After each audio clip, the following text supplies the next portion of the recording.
주받옵소서.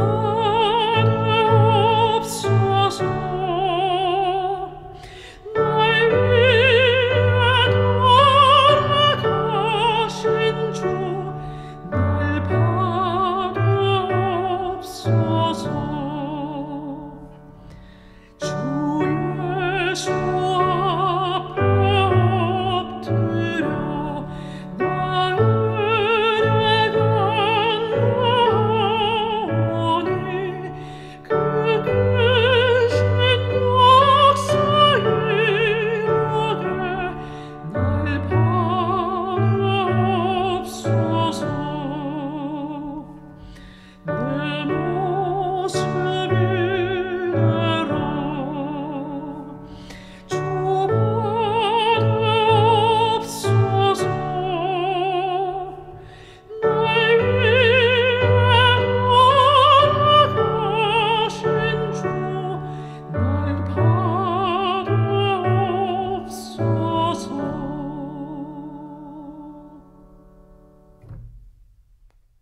하늘에 계신 우리 아버지, 오늘 저희를 아버지 앞에 부르셔서 아버지를 만나게 인도해 주시니 그 은혜에 감사드립니다. 오늘 주신 말씀을 통하여서 저희들 아버지를 더욱더 깊이 알고, 또한 아버지를 알므로 저희들 당신을 믿는 그 힘으로 저희들의 삶을 살아갈 수 있도록 인도하여 주시옵소서. 사랑이 많으신 예수님의 이름으로 간절히 기도드렸습니다.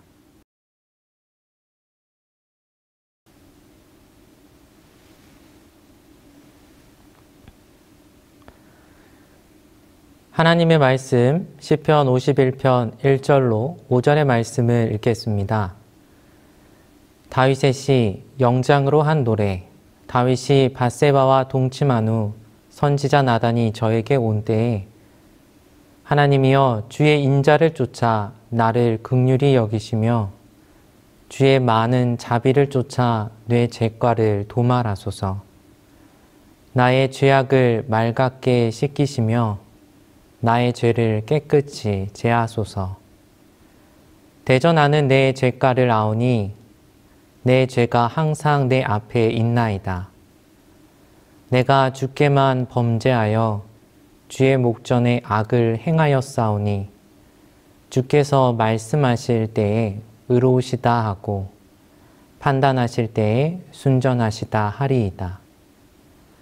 내가 죄악 중에 출생하였으며 모친이 죄 중에 나를 잉태하였나이다.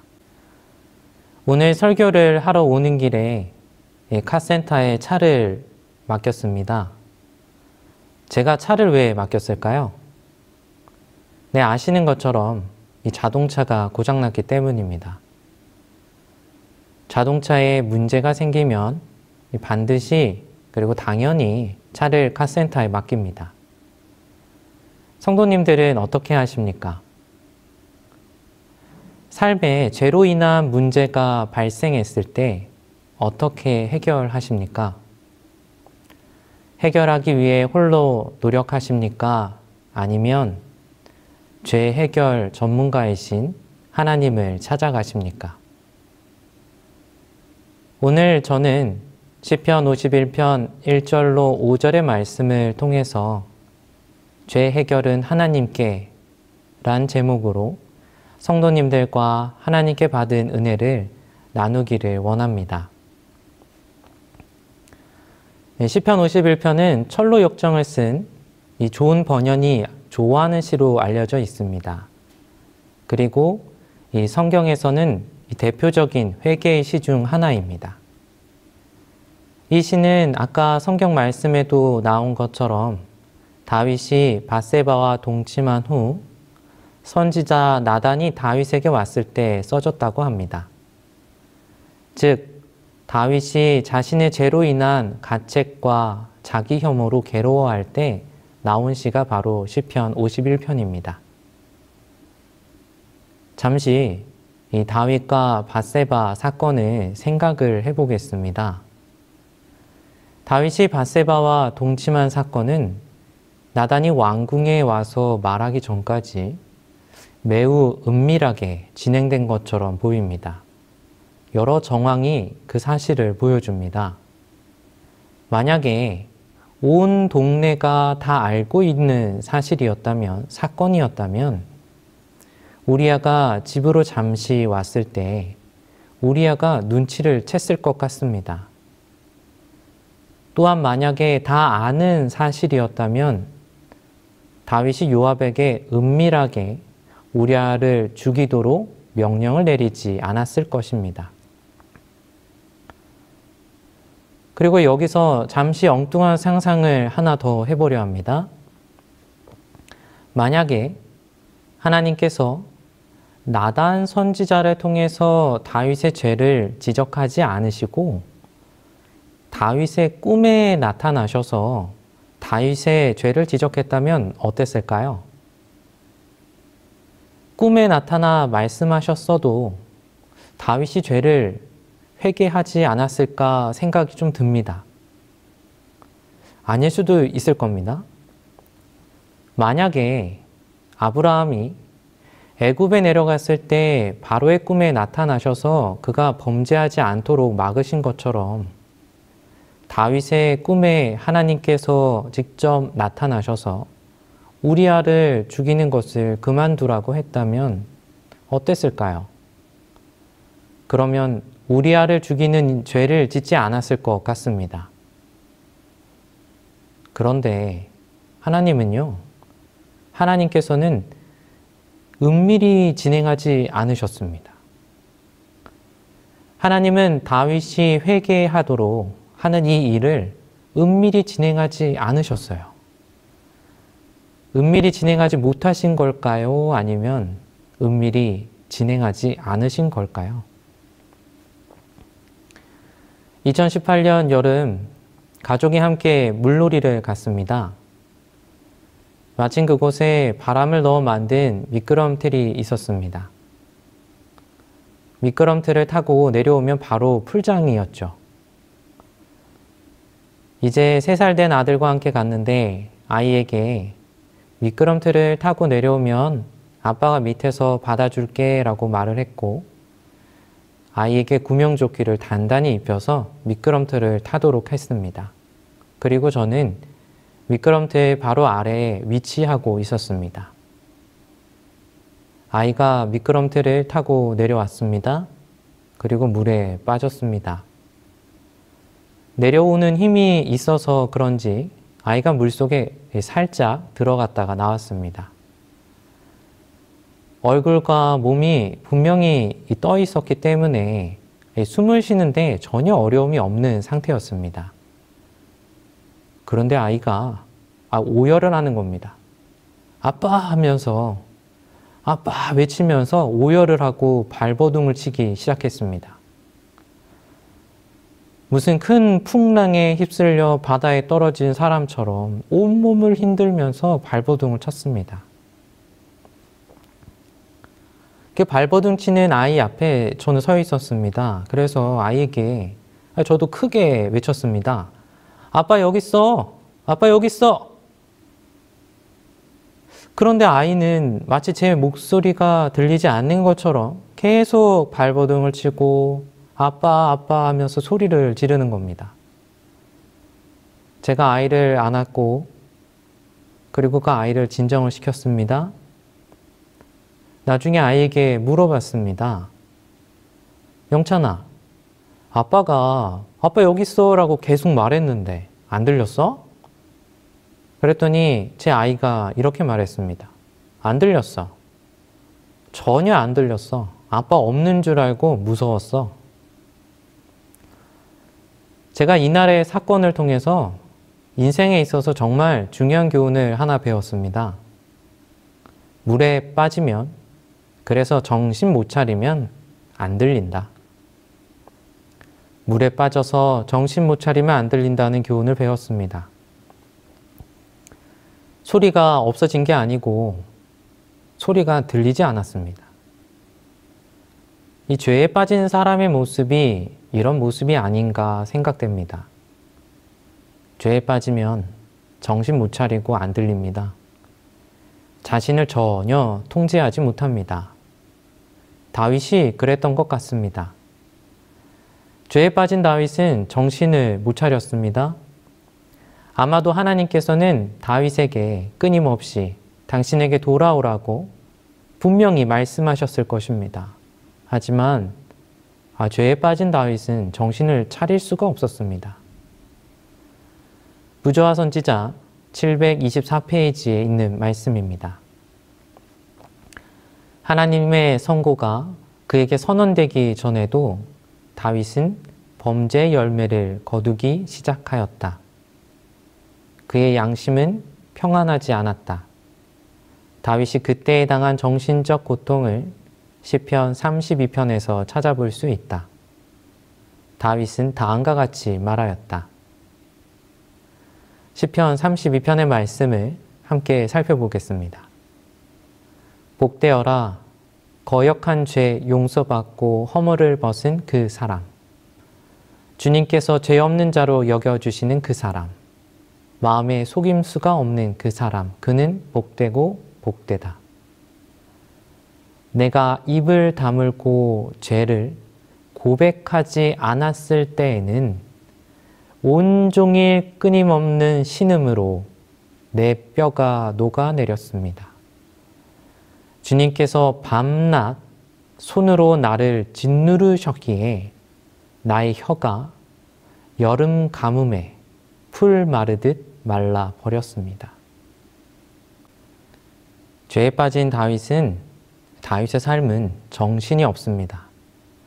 온종일 끊임없는 신음으로 뼈가 녹아내리는 듯 하다고 합니다. 밤낮 손으로 짓눌림을 당한 것 같다고 합니다. 혀는 여름 가뭄에 풀 마르듯 마르는 것 같다고 하고 있습니다. 죄는 우리를 이렇게 만듭니다. 신음하게 하고 짓눌리게 하고 혀가 타들어가게 합니다. 그렇게 정신없게 만듭니다. 여러분은 이런 상황에서 어떻게 하십니까? 너무 고통스러울 때 가만히 계십니까? 죄의 바다에 빠져 정신을 못 차리며 살려고 발버둥 치는 것은 당연한 일입니다. 죄의 바다에서 벗어나려고 허물을 벗으려고 노력하는 것이 우리의 삶입니다. 다윗이 죄의 바다에 빠졌을 때 그는 죄의 바다에서 벗어나려고 나름 노력합니다. 먼저 우리아를 전쟁터에서 불러 집에 가게 했습니다. 하지만 실패합니다. 또 노력합니다. 요압을 부릅니다. 그리고 우리아를 몰래 죽이도록 명령을 내립니다. 다윗은 그렇게 죄를 벗으려고 허물을 벗으려고 노력을 합니다. 성도님들께 질문하겠습니다. 다윗의 그 노력이, 그 허우적거림이 과연 성공했습니까? 다윗은 죄를 해결하려고 노력할수록 죄가 더 커졌고 죄에 파묻힌 상태가 됐습니다. 아담과 하와가 범죄했을 때, 그들이 벌거벗었음을 알게 됐을 때 그들의 노력은 무엇이었습니까? 나무 뒤 어딘가에 숨기, 나뭇잎으로 옷 만들어 입기. 그들의 노력이 인류의 구원을 가져왔나요? 아니면 개인의 구원을 가져왔습니까? 죄의 해결은 인간의 노력으로 이루어지지 않습니다. 고장난 자동차는 카센터에서 고치는 것처럼 죄의 해결은 당연히 하나님께 가져가야 합니다. 다윗은 이 사실을 잠시 잊었던 것 같습니다. 그는 자신의 노력으로 죄를 해결하려 했으나 전혀 해결하지 못했습니다. 그렇게 은밀하게 모든 노력을 다했지만 어떤 좋은 결과도 만들지 못했습니다. 다윗이 이렇게 혼자서 끙끙거리며 죄의 바다에서 죄로부터 어떻게든 벗어나 보겠다고 허우적거리고 있을 때 하나님께서는 나단 선지자를 보내셔서 다윗을 건져 올리신 것입니다.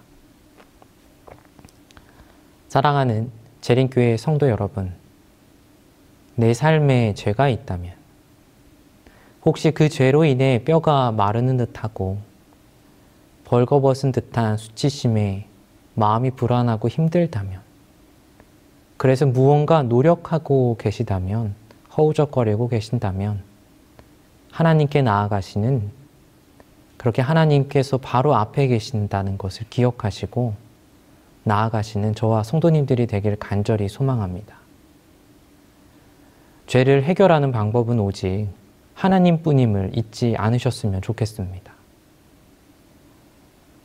다윗은 이날의 경험이 매우 소중했던 것 같습니다. 그래서 절대 잊지 않기를 원했습니다. 부조화 선지자 725페이지에 있는 말씀입니다. 이 이스라엘 왕은 성가로 그의 백성의 공중회집에서 궁궐 앞에서 제사장들과 재판관들과 방백들과 무사들로 이 노래를 부르게 하여 먼 후 세대까지 자기의 타락에 대한 지식을 보존하도록 했다. 이스라엘 왕은 자기의 범죄와 회개와 하나님의 은혜를 통한 용서에 대한 자기의 희망을 자세히 말했다. 그는 자기의 죄악을 감추려고 노력하는 대신에 다른 사람들이 그의 타락의 슬픈 역사로 교훈을 받을 수 있기를 갈망하였다. 다윗은 죄에 빠져 허우적거리던 자신을 구원하여 주신 하나님께 감사했고, 그리고 이 사실을 반드시 기억하며 역사의 교훈으로 남기기를 원했습니다. 그래서 시를 지어 사람들로 부르게 했습니다. 궁궐 앞에서, 공중회집에서 모든 사람들이 이 사실을, 이 교훈을 잊지 않기를 원했습니다. 잠시 상상해 보겠습니다. 제가 만약 다윗이 이 기억하길 원하는 이 시를 부르고 있다면 제 아이가 질문을 할 겁니다. 아빠, 이 시는 무슨 내용이야? 왜 이런 내용이 나왔어? 누가 썼어? 이러한 질문들을 저에게 하겠죠. 그러면 저는 아이에게 말하게 될 겁니다. 다윗이 죄에 빠져서 다른 사람들을 괴롭혔어. 심지어 사람을 죽이기까지 했어. 그렇게 다윗의 치부가 후대에 있는 많은 사람들에게 드러날 것입니다. 그럼에도 다윗은 이 시를 꼭 기억하길 바랬습니다. 이유는 자신의 죄가 큰 것보다도 하나님의 구원하심이, 하나님의 은혜가 더 컸다는 것을 알았기 때문입니다. 이스라엘 백성들이 홍해를 건넜을 때 백성들은 자연스레 하나님을 찬양했습니다. 그리고 이제 다윗은 죄의 바다에 빠졌다가 그렇게 허우적거리다가 하나님의 구원하심을 통해서 자연스럽게 하나님께 찬양을 합니다. 이제 저희의 차례가 아닌가 싶습니다. 저의 개인적인 소망은 이제 저와 성도님들의 삶 속에서 이 구원하시는 하나님을 경험하셔서 우리의 삶이 죄 속에서 신음하는 소리가 아니라 하나님의 구원하심을 인해 찬양하는 소리가 매일 흘러나오기를 간절히 소망합니다. 시편 51편 1절로 2절의 말씀을 잠시 보겠습니다. 하나님이여 주의 인자를 쫓아 나를 긍휼히 여기시며 주의 많은 자비를 쫓아 내 죄가를 도말하소서. 나의 죄악을 막갛게 씻기시며 나의 죄를 깨끗이 제하소서.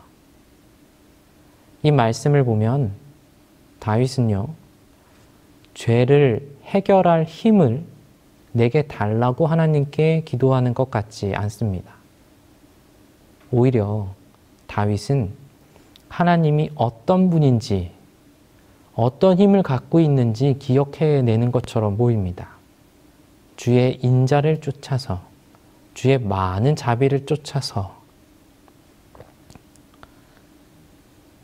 가족여행을 갔는데 제가 양손에 캐리어를 하나씩 들고 등에 백팩을 메고 그렇게 걷고 있었습니다.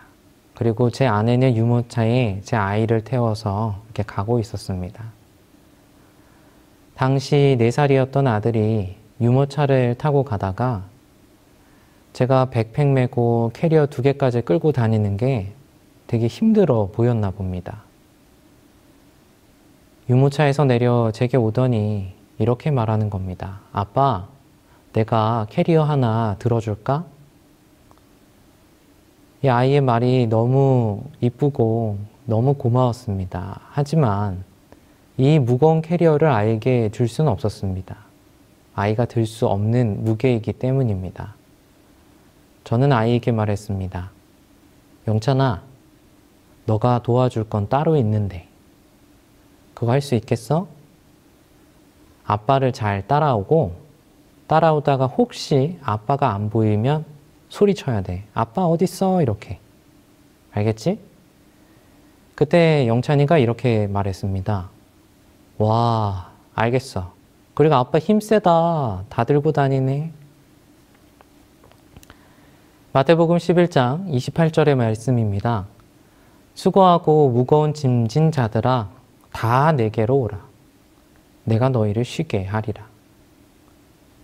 오늘 죄의 무게에 짓눌려 마음이 무거운 분이 계십니까? 하나님께서는 우리가 인간이 그 죄를 들길 원치 않으십니다. 수고하고 무거운 짐질은 다 하나님께 오라고 말씀하고 계십니다. 우리가 만약 그걸 들려고 한다면, 너무 미안한 마음에 들려고 한다면 그 마음 이쁜 건 맞지만 우리가 들 수 있는 게 아닙니다. 죄를 해결하는 것은 사람이 할 수 있는 일이 아닙니다. 그렇기에 하나님은 우리가 죄의 무게를 들기를 원치 않으십니다. 하나님께서는 당신의 인자하심을 믿고 하나님 당신의 많은 자비를 우리가 믿고 하나님께서 힘 세심을 믿고 죄의 캐리어가 몇 개가 되든지 간에 하나님 아버지께 내어드리고 하나님 옆에서 하나님의 음성을 들으며 하나님을 따르는 그렇게 동행하는 삶을 살기를 하나님께서는 오히려 원하십니다. 오늘 말씀을 통해서 꼭 기억하셨으면 좋겠습니다. 죄의 바다에 빠져 허우적거리시고 계셨다면 그때 죄에서 나를 구원하는 것은 나의 노력이 아니라는 것, 오로지 하나님께서 구원하실 때 내가 구원받을 수 있다는 것, 죄의 무게는 내가 들 수 있는 것이 아니라는 것, 오직 하나님께 내어드려야 한다는 것, 그리고 나는 그저 하나님과 동행해야 한다는 것. 죄를 해결하는 방법은 오직 하나님, 그분을 알고 의지하는 것뿐입니다. 언제나 하나님을 찾으시고 죄를 하나님께 드리시는 저와 여러분이 되길 간절히 바라며 말씀을 줄이겠습니다. 감사합니다.